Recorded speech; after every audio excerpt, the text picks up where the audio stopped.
بسم الله الرحمن الرحيم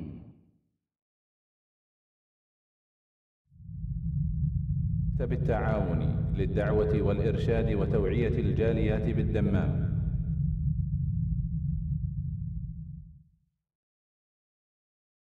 يا أيها الناس اتقوا ربكم الذي خلقكم من نفس واحدة وخلق منها زوجها وبث منهما رجالا كثيرا ونساء واتقوا الله الذي تساءلون به والأرحام إن الله كان عليكم رقيبا.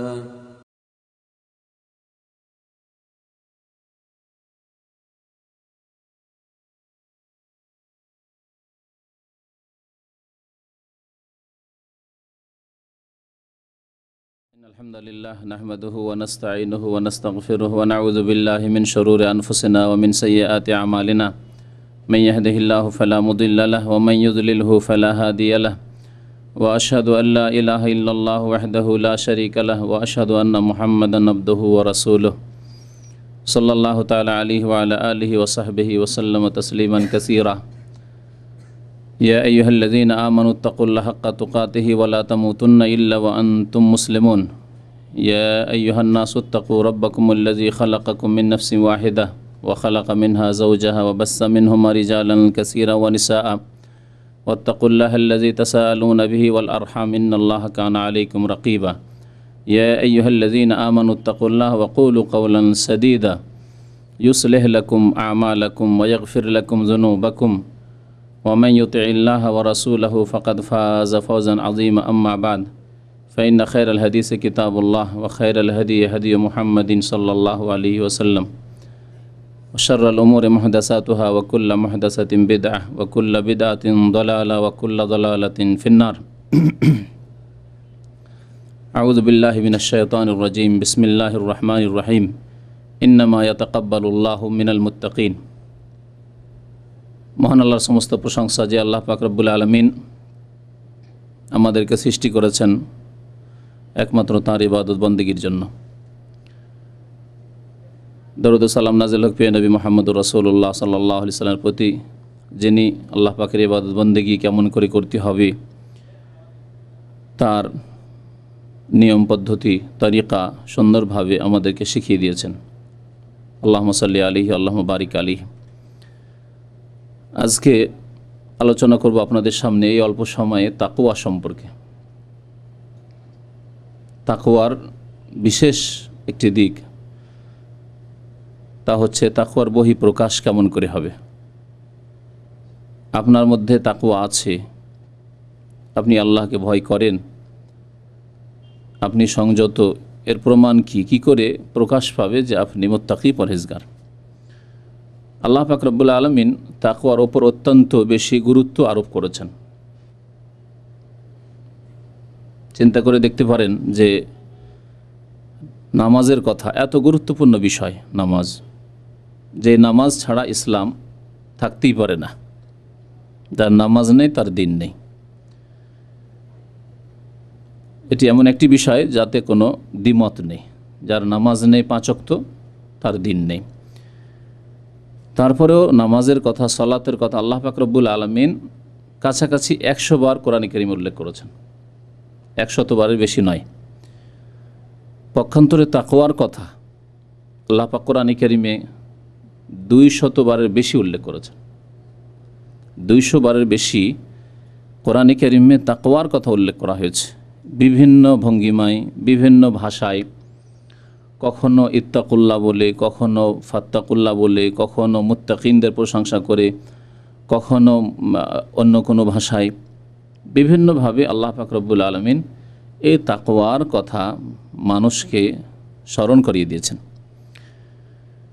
তাহলে এই তাকওয়া মানে কি জানতে হবে।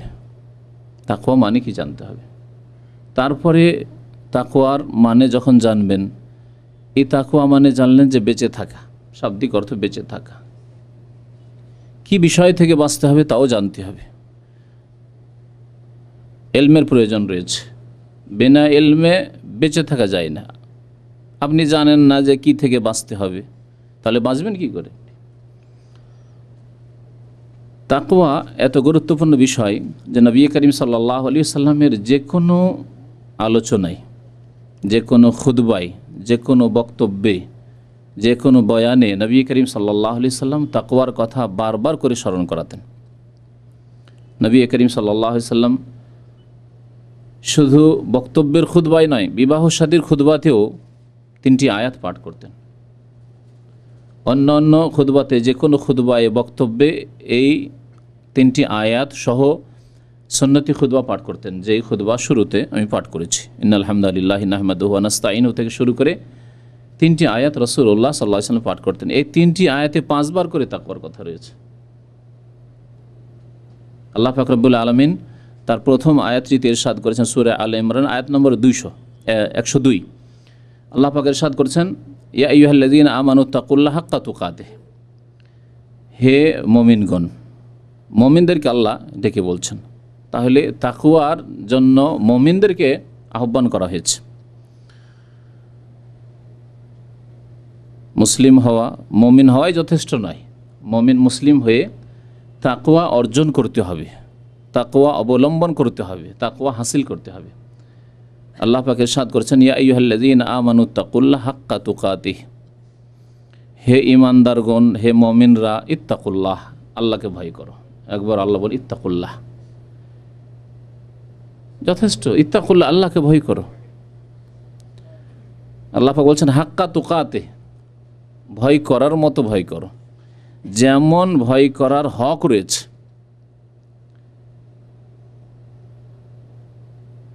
এই তাকওয়া মানে কোরআন কারীমের আয়াতগুলির বা হাদিসের অনুবাদ করতে গিয়ে বা তর্জমা করতে গিয়ে, সেই কিতাবেই হোক আর বক্তব্যে হোক, আমরা ভয় করার অর্থ করে থাকি এবং এটি খুব প্রসিদ্ধ। কিন্তু তাকওয়া মানে শাব্দিক অর্থ ভয় করা নয়।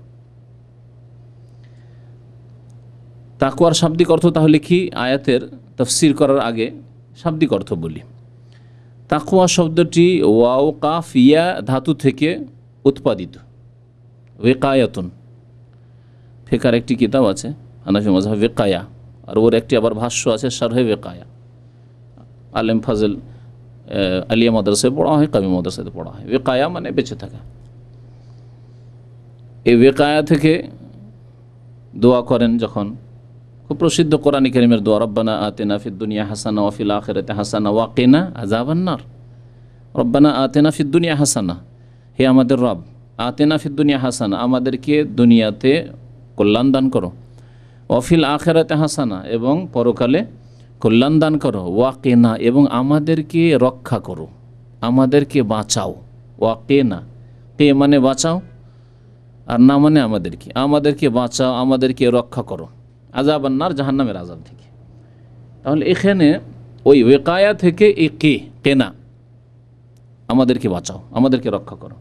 তাহলে এই ওয়েকায়া থেকে যখন তাকওয়া শব্দটি এসেছে, তো এর মানে হচ্ছে তাহলে বেঁচে থাকা, বেঁচে থাকা।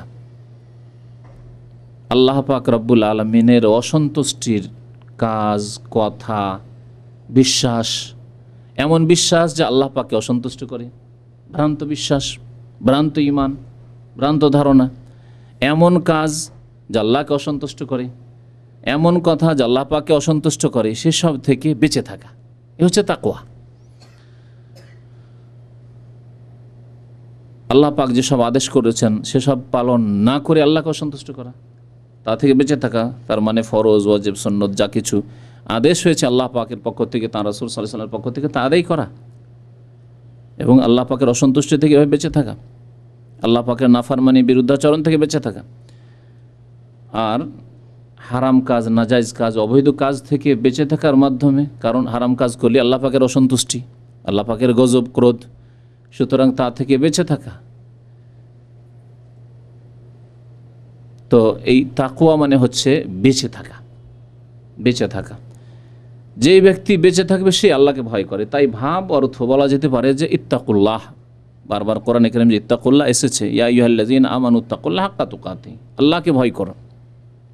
এখানে আল্লাহকে ভয় করো এই অর্থ ভাব অর্থ, অথবা যদি বেঁচে থাকার অর্থ করেন এভাবে করা যেতে পারে ইত্তাকু আযাবাল্লাহ, ইত্তাকু গাযাবাল্লাহ, আল্লাহর অসন্তুষ্টি থেকে বেঁচে থাকো। শাব্দিক অর্থ করা যেতে পারে, কিন্তু এখানে একটি শব্দ আরও অতিরিক্ত মানতে হবে। আল্লাহ পাকের অসন্তুষ্টি থেকে বেঁচে থাকো, আল্লাহ পাকের আযাব গজব থেকে, আল্লাহ পাকের ক্রোধ থেকে বাঁচো। এমন কথা বলিও না, এমন বিশ্বাস করিও না, এমন আমল করিও না যাতে আল্লাহ পাকের গজব হয়, আল্লাহ পাকের লানত অভিশাপ হয়, আল্লাহ পাক অসন্তুষ্ট হন, তা থেকে বেঁচে থাকো। ইত্তাকুল্লাহ হাক্কা তোকাতেহি, বেঁচে থাকার মতো বেঁচে থাকো। ইত্তাকুল্লাহ হাক্কা তোকাতেহি, বেঁচে থাকার মতো বেঁচে থাকো, ভয় করার মতো ভয় করো। এর অর্থ কি? ইমাম নবী রহমতুল্লাহ আলাইহি রিয়াজুস সালেহিন বাংলায় তর্জমা আছে, উর্দুতে আছে, ইংলিশে আছে, বিভিন্ন ভাষায় তর্জমা আছে। খুব প্রসিদ্ধ কিতাব, হাদিস এবং বেশ কিছু আয়াত, প্রত্যেকটি অধ্যায়ে কিছু আয়াত, তারপরে হাদিস রিয়াজুস সালেহিনে। যারা প্রাথমিক পর্যায়ের লোক তারা এই কিতাবটি পড়তে পারে, ভালো। তো এই রিয়াজুস সালেহিনে তিনি এই আয়াতটি প্রথম নিয়ে এসছেন তাকওয়ার অধ্যায়ে। তারপরে তিনি বলছেন যে হাক্কা তুকাতে, এই যে যেমন ভয় করার হক অধিকার, যেমন বাঁচার হক অধিকার, এর অর্থ কি? এর সমর্থনে আরেকটি আয়াত নিয়ে এসছেন সূরা তাগাবনে। আল্লাহ পাক ইরশাদ করেছেন ফাত্তাকুল্লাহ মাস্তাতাতুম, তোমাদের যতটা ক্ষমতা আছে ততটা ভয় করো, যতটা ক্ষমতা আছে ততটা ভয় করো। তাহলে আমাদের শরীরে, আমাদের মন মস্তিষ্কে, আমাদের বিদ্যা বুদ্ধিতে যতটা ক্ষমতা আছে ততটা আল্লাহকে ভয় করতে হবে। এটি হচ্ছে হাক্কা তুকাতে, ভয় করার মতো ভয়। ভয় করার মতো ভয় মানে এই নয় যে এক একজনের এক এক রকম, যে যতটা পারল। একজন বলছে আমি 4 ওয়াক্ত নামাজ পড়ি ভাই, ফজর পড়তে পারি না, আমি এতটাই পারি। এটা তার কথা সত্য না? সে মিথ্যা বলছে, মিথ্যুক। সে মিথ্যুক একেবারে, যতই বলুক সে মিথ্যুক। কারণ ওই ফজরের সময় যদি বলা হয় যে এখন তোমাকে 1000 রিয়াল দেওয়া হবে, বেশি করে বললাম, যদি বলা হয় 100 রিয়াল দেওয়া হবে, তবু হাজির। 5 রিয়ালের জন্য গাড়ি ধুইতে ছোটাছুটি ফজরের আগে থেকে। যদি বলে এক্ষুনি তোমার ফ্লাইট আছে ভোর রাতের, ভোর 3টার সময়, 2:30টার সময়, 2টার সময়, যে কোনো সময় বলেন না কেন, 24 ঘন্টার হাজির। এয়ারপোর্টে গিয়ে লাইন দিয়ে 5 ঘন্টা দাঁড়িয়ে থাকতে হবে, তারপরে হাজির, দেশে যেতে হবে, 1 পয়সা পাবে না। চিন্তা করতে পেরেছেন? তাহলে যেই ব্যক্তি বলবে যে আমি 4 ওয়াক্ত পারি আর পারি না, তো এটা হচ্ছে ফাত্তাকুল্লাহ মাস্তাতাতুম, যথাসাধ্য আল্লাহকে ভয় করবেন, এটি আমার সাধ্য, সে মিথ্যুক। কারণ আল্লাহ পাক রব্বুল আলামিন যিনি সৃষ্টি করেছেন তিনি আমাদের সম্পর্কে সম্যক জ্ঞাত, আমাদের চাইতে বেশি জানেন। আমরা আমাদের সম্পর্কে অল্পই জানি, কিন্তু আল্লাহ পাক রব্বুল আলামিন সব কিছুই জানেন। তিনি আল্লাহ আমাদের মধ্যে যতটা ক্ষমতা আছে তা ততটা পুরোপুরি দায়িত্ব আমাদের দেননি, অতটা আমাদের দায়িত্ব বোঝা দেননি, তার চাইতে অনেক কম দিয়েছেন। এই জন্য আল্লাহ পাক রব্বুল আলামিন বলেছেন লা ইউকাল্লিফুল্লাহু নাফসান ইল্লা উসাহা, কোনো ব্যক্তিকে আল্লাহ এমন দায়িত্ব দেন না যা তার সাধ্যের বাইরে। তাহলে 5 ওয়াক্ত নামাজ আল্লাহ পাক মানব জাতির উপর ফরজ করেছেন, এটি তাদের সাধ্যে আছে, সেই জন্য আল্লাহ ফরজ করেছেন। এইরকমই রমজান মাসের রোজা, যার দ্বারে আমরা পৌঁছে গেছি। কেউ যদি কথা বলে যে না মেহনতের কাজ করি, আমার পক্ষে এই 12 ঘন্টা 14 ঘন্টা রোজা রাখা সম্ভব নয়, বড় দিন, গরমের দিন রোজা রাখা সম্ভব নয়, অবশ্যই সম্ভব যদি সে সুস্থ থাকে। কোনখানে সম্ভব নয় সেখানে আল্লাহ পাক ছাড় দিয়েছেন, যেখানে সম্ভব নয় সেখানে আল্লাহ ছুটি দিয়েছেন। ফামান কানা মিনকুম মারিদান আও আলা সাফারিন ফাইদ্দাতুম মিন আইয়ামিন উখর, তোমাদের কি অসুস্থ হয় তাহলে তার সাধ্যের বাইরে রোজা রাখা, যদি সফরে থাকে তাহলে সফরে কষ্ট, অনেক সময় সাধ্যের বাইরে, অনেক সময় কষ্টকর, আল্লাহ ছাড় দিয়েছেন। কিন্তু বাড়িতে আছো, আমার ডিউটি, আপনি আপনার কাজ কমিয়ে দেন, আপনি পারছেন না কাজ কমিয়ে দেন। কিন্তু এই নয় যে না আপনার কাজ ঠিক রাখতে হবে, আমার কফিলের ডিউটি, মালিকের ডিউটি ঠিক রাখতে হবে, আমার আয় উপার্জন দিনে যে আছে এত টাকা, ধরেন একজন লোক গাড়ি চালায়, এটা ঠিক রাখতে হবে, আমার রোজা ঠিক থাকার না থাকে না, এটা চলবে না।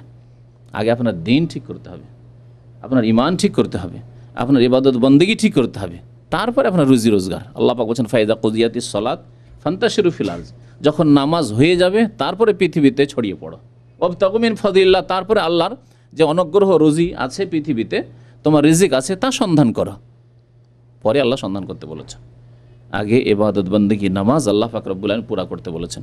তো বলছিলাম যে আল্লাহ বলছেন ভয় করার মতো ভয় করো, মানে যতটা তোমাদের সাধ্যে আছে। যখন সাধ্যে নেই, এর বেশি আর পারছি না, তখন আল্লাহ পাক আর জিজ্ঞেস করবেন না। এটা হচ্ছে কোন পর্যায়ে? যেই পর্যায়ে গিয়ে মানুষ একবার নিরুপায় হয়ে যায়। গতকালকে এক ভাই এসছে, বলছে আমি নিরুপায় হয়ে সুদের ওপর টাকা নিয়েছি। মিথ্যা কথা। নিরুপায় হয়ে আমি সুদের ওপর টাকা নিয়েছি, এই কথাটি মিথ্যা। নিরুপায় শরীয়তে কাকে বলা হয়? যখন দেখা যায় যে আমি যদি এখন সুদের ওপর টাকা না নিই, আমি যদি এখন শুকরের গোস্ত না খাই, এখন যদি মদ পান না করি, তাহলে আমি হয় পিপাসায় মরে যাব, খিদায় মরে যাব, আর না হলে আমাকে কেউ মেরে দেবে, জবাই করে দেবে, বাধ্য। এটাকে বলা হয় শরীয়তের ভাষায় ইজতিরারি অবস্থা, বাধ্যতামূলক অবস্থা, নিরুপায়। যেই ব্যক্তি সুদের উপর টাকা নিয়েছে, হয় বিদেশে আসার জন্য, না হয় জমি কেনার জন্য, না একটা গাড়ি কেনার জন্য, না হয় বাড়ি তৈরি করার জন্য, সেই ব্যক্তি নিরুপায়? কখনো নিরুপায় না। আল্লাহ ফরজ করেছেন না সুন্নাত না ওয়াজিব বিদেশে আসা।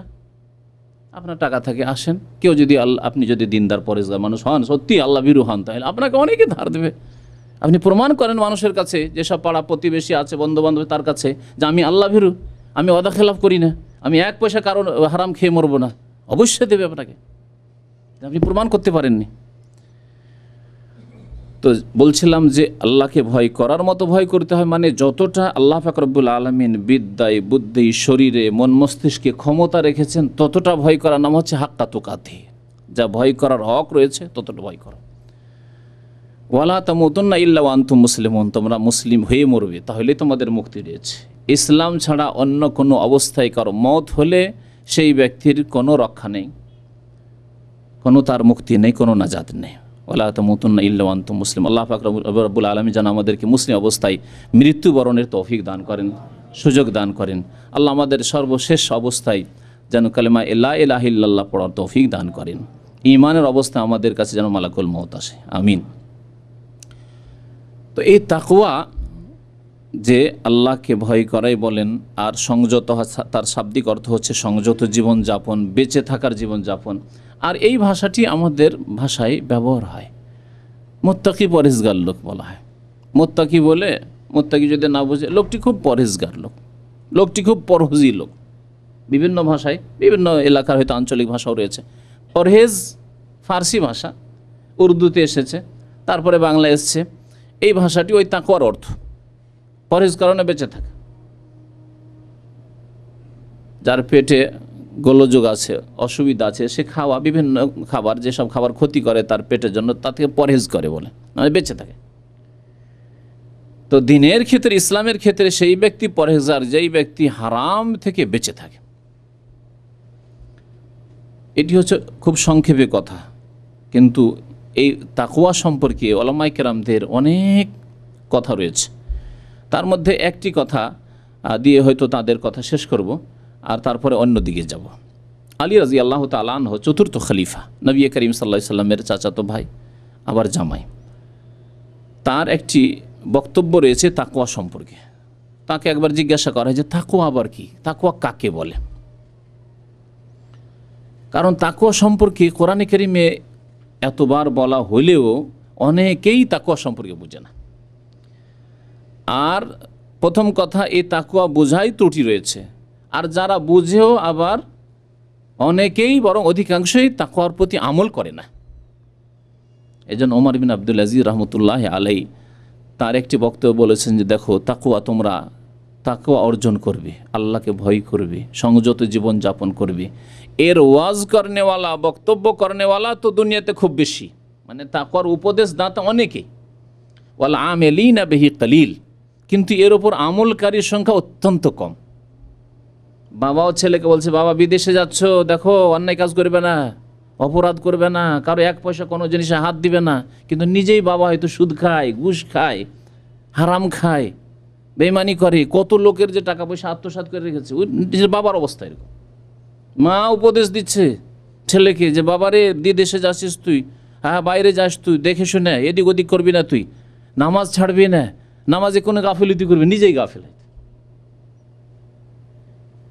অনেক মুরব্বীরা, বাবা মাই হোক বা অন্যরাই হোক, নেতা হোক, বুজুর্গরা হোক, এমনকি আলেম সমাজ হোক, তাকওয়ার বক্তব্য করে, কিন্তু যদি দেখা যায় তার জীবন, তো অধিকাংশের জীবন তাকওয়া থেকে খালি, অথবা তাকওয়ার ক্ষেত্রে ত্রুটি রয়েছে, খালি না হলেও, শূন্য না হলেও। ওমর ইবনে আব্দুল আজিজ রহমতুল্লাহ আলাই প্রখ্যাত খলিফা ছিলেন বানু উমাইয়াদের মধ্যে, তাকে খলিফা রাশেদ বলা হয়। অত্যন্ত আল্লাহওয়ালা এবং পরহেজগার, আল্লাহ পাক রব্বুল আলমিনের ওলি ছিলেন, এতে কোনো সন্দেহ নেই। তিনি বলছেন যে তাকওয়া এমন একটি বিষয় যে তার উপদেশদাতার সংখ্যা অনেক বেশি, কিন্তু আমলকারীর সংখ্যা দুনিয়াতে খুব কম। কখন বলেছেন? আজকে থেকে 1300 বছর আগে বলেছেন। নবী করিম সাল্লাল্লাহু আলাইহি ওয়াসাল্লামের জামানার সাথে সাথে তাবেই তিনি হাজার হাজার সাহাবায়ে কেরামকে দেখেছেন। তখনকার জামানায় তিনি বলেছেন যে তাকওয়ার বক্তব্য অনেকে করবে, কিন্তু আমলকারীর সংখ্যা খুবই কম। আলী রাদিয়াল্লাহু তাআলা আনহু চতুর্থ খলিফা, তিনি কি বলেছেন শোনেন, তাকওয়া কাকে বলে। এই তাকওয়া সম্পর্কে তিনি 4টি কথা বলেছেন। এই 4টি কথার ওপরে যদি আমল করা যায় তাহলে তাকওয়া আমাদের মধ্যে চলে আসবে। তিনি বলছেন আত-তাকওয়া হিয়া আল আমালু বিল জলিল আল খাউফু মিনাল জলিল। তিনি বলছেন যে তাকওয়া হচ্ছে আল্লাহকে ভয় করা। আল্লাহ পাক রব্বুল আলামিন 99টি নামের একটি নাম হচ্ছে আল জলিল।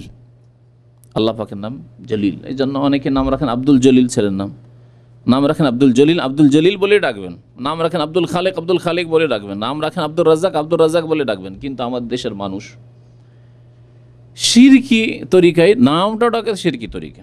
আব্দুর রাজ্জাককে রাজ্জাক ভাই, ও রাজ্জাক ভাই, রাজ্জাক তো রিজিক দাতা আল্লাহ, তো তোমার ভাই কি করে আল্লাহ হইতে পারে? খালেক তো সৃষ্টিকর্তা, তো খালেক ভাই কি করে হইতে পারে? আর যারা মডার্ন লোক, মিস্টার খালেক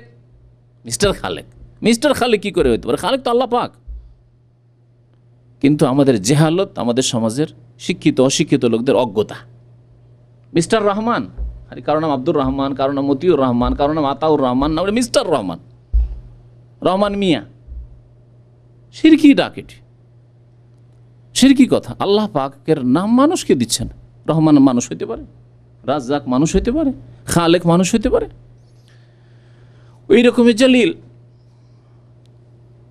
আব্দুল জলিল বলবেন, নাম রাখবেন আব্দুল জলিল বলবেন। আল খাউফ মিনাল জলিল, আল্লাহ পাক রব্বুল আলামিনকে ভয় করা হচ্ছে তাকওয়ার একটি দিক। যেই ব্যক্তির মধ্যে তাকওয়া আছে সে আল্লাহ পাককে ভয় করবে। যে ব্যক্তি আল্লাহকে ভয় করে সেই ব্যক্তি আল্লাহ পাক রব্বুল আলামিন নাফরমানি করবে না। আল্লাহ পাকের সামনে দাঁড়াতে হবে, জবাবদেহি করতে হবে, এর জন্য চিন্তাশীল হবে। আপনি আগামীকালকে যদি ডিউটি না যান, ভালো করে জানেন যে আমার বসের সামনে আমাকে দাঁড়াইতে হবে, জবাবদেহি করতে হবে। জবাব না দিতে পারলে হঠাৎ এক্সিট লাগিয়ে দিতে পারে। সামান্য ছোট্ট কথাকে ভয় করছে, সামান্য ছোট্ট কথা কি আর করবে? খেয়ে তো নেবে না, মারবেও না, খুব বেশি হয়তো একটু বকাবকি করবে, আর এর বেশি করলে এক্সিটই লাগবে, আর কি করবে? তাতে কত ভয় যে আপনি পেরেশান থাকলেও, মানসিক পেরেশানি, দৈহিক পেরেশানি, দুশ্চিন্তায় আছেন, রাত্রে ঘুমায়নি, তারপর সকালে ডিউটিতে হাজির। দুনিয়ার ক্ষেত্রে আমরা খুব সহজ। আল খাউফ মিনাল জলিল, আল্লাহ পাককে ভয় করা। আল্লাহর সামনে দাঁড়াইতে হবে, জবাব দিতে হবে, আল্লাহ পাক জিজ্ঞাসা করবেন। আল্লাহ পাক রব্বুল পক্ষ থেকে ফেরেশতারা সব নোট করছেন আমার অবস্থা। আল খাউফ মিনাল জলিল, আল্লাহ পাককে ভয় করা। আর কি? ওয়াল আমাল বিত তানজিল। তানজিল মানে কোরআনে কারীম হচ্ছে তানজিল, আল্লাহ নাজিল করেছেন। ইন্না নাহনু নাজ্জালনা যিকরা, আল্লাহ নাজ্জালনা বলেছেন। তো তানজিল যে আল্লাহ নাজিল করেছেন কোরআনে কারীম, এবং কোরআনে কারীমের ব্যাখ্যা স্বরূপ নবী সাল্লাল্লাহু আলাইহি ওয়াসাল্লাম হাদিস। তো কোরআন এবং হাদিসের প্রতি আমল করা এ হচ্ছে তাকওয়ার দ্বিতীয় দিক। আল্লাহকে ভয় করবেন, সুতরাং কোরআন এবং হাদিসের প্রতি আমল করবেন, এ হচ্ছে তাকওয়া। ওয়াল আমাল বিত তানজিল। আর তৃতীয় কথা বলেছিলেন ওয়াল রিজা বিল কালিল বা ওয়াল কানাআতু বিল কালিল। অল্প বস্তুতে পরিতুষ্ট হওয়া।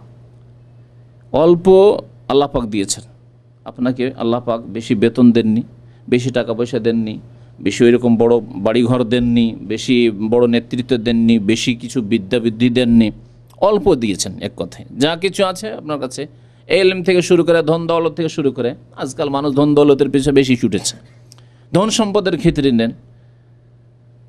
ওয়াল কানাআতু বিল কালিল, অল্পতেই সন্তুষ্ট থাকা, যা আল্লাহ দিয়েছেন তাতে সন্তুষ্ট থাকা। কিন্তু আজকাল অধিকাংশ মানুষ অল্পতে সন্তুষ্ট নয়। বেতন তার 500-700, সেই জন্য হারাম খাবে, সেই জন্য ব্লু ফিল্মের সিডি বিক্রি করবে, সেই জন্য সে কারো চুরি করতে পারলে ছেড়ে দেবে না। আর এইরকম বহু ঘটনার খবর আমাদের কাছে আসে। এক বাকালায় গিয়েছি, আমার জিন্দগিতে এরকম ঘটনা মানে জিজ্ঞাসার মাধ্যমে জানতে পেরেছি। জিজ্ঞাসা করছি একজন বাকালার, মানে যে ক্যাশে বসে তাকে, যে আপনার বেতন কত? অনেক দিন আগের কথা বলছি। পরিচিত হলো হয়তো বলতো না, অপরিচিত লোক, ভাবছে বললে অসুবিধা নেই। পেট্রোল পাম্পের অপরিচিত জায়গায় জিজ্ঞাসা করছি বেতন কত? বলছে বেতন তোমার 700, কিন্তু আমার বেতন কমপক্ষে 1500 ফেলেই দিই। কাছ থেকে চুরি করে, ডেলি 5 টাকা 10 টাকা করে চুরি করতে থাকলেই তো হইলো, ধরতেও পারবে না। হ্যাঁ, তাকওয়া থাকলে তা হইতো না। তাকওয়া থাকলে কি হতো? ওয়াল কানাআতু বিল কালিল, আল্লাহ অল্পই দিয়েছেন, আমার ভাগ্যে আল্লাহ পাক 500-700 বেতন দিয়েছেন, তাতে আমি রাজি, তাতে আমি সন্তুষ্ট। আজকে আমার আয় উপার্জন হলে, যারা দৈনিক ইনকাম করেন, যারা গাড়ি চালানো হয়তো, আজকে আমার হলে আলহামদুলিল্লাহ এতে সন্তুষ্ট আমি। বেশি হলেও সন্তুষ্ট, কম হলেও সন্তুষ্ট, না হলে সন্তুষ্ট। ওয়াল কানাআতু বিল কালিল। আর 4 নম্বরে বলেছে ওয়াল ইস্তিদাদু লিয়াউমির রাহিল, যেই দিন প্রস্থান করতে হবে, প্রস্থান করা, ডিপারচার করা, বুঝেন তো না? ছেড়ে যাচ্ছেন, বাস স্ট্যান্ড ছেড়ে যাচ্ছেন, স্টেশন, রেল স্টেশন ছেড়ে যাচ্ছেন, এয়ারপোর্ট ছেড়ে যাচ্ছেন, এখন উড়ছেন আপনি। দুনিয়া থেকে কখন উড়বেন? মওতের দিন। মওতের দিন এখন এখানে দুনিয়া ছেড়ে যাচ্ছেন, স্ত্রীকে ছাড়ছেন, ছেলে মেয়েদের ছেড়ে যাচ্ছেন, দুনিয়ার সমস্ত ভোগ বিলাসের বস্তু ছেড়ে যাচ্ছেন, প্রত্যেকে যেতে হবে। এই প্রস্থান সবারই হবে, রুখসাত হইতে হবে, বিদায় নিতে হবে। দেখতে থেকে যাবেন সব কিছু, তাকাতে থেকে যাবেন, বিদায় নিতে হবে। অল ইস্তেদাদের জন্য প্রস্তুতি নেওয়া, প্রিপারেশন, প্রস্তুতি নিতে হবে। এর জন্য প্রস্তুতি কোথায়? আল্লাহ পাক রব্বুল আলামিন এই প্রস্তুতির কথাই বলেছেন তাকওয়া বলে। ওয়া তাযাওয়াদু ফাইন্না খায়রাজ যাদ আত-তাকওয়া। আল্লাহ বলছেন যে তোমরা সম্বল গ্রহণ করো। তাযাওয়াদু, তোমরা সম্বল গ্রহণ করো। সম্বল যেটা মানুষের সফরে নিয়ে যায়, এখান থেকে হজে যাচ্ছেন, কিছু সম্বল নিয়ে গেলেন, অথবা এখান থেকে দেশে যাচ্ছেন, কিছু সম্বল এখান থেকে নিয়ে গেলেন, কিছু টাকা পয়সা নিয়ে গেলেন, যাতে দেশে গিয়ে কিছু করতে পারি। পাথেয়, যেটি ওয়া তাযাওয়াদু, তোমরা পাথেয় গ্রহণ করো, কিছু পাথেয় নাও, সফর করতে হবে। আখিরাতের সফর, কবরের জীবনের সফর, বারজাখের সফর, জান্নাত আর জাহান্নামের সফর, সামনের দিকে জান্নাত এবং জাহান্নাম আছে। ওয়া তাযাওয়াদু, তোমরা পাথেয় গ্রহণ করো।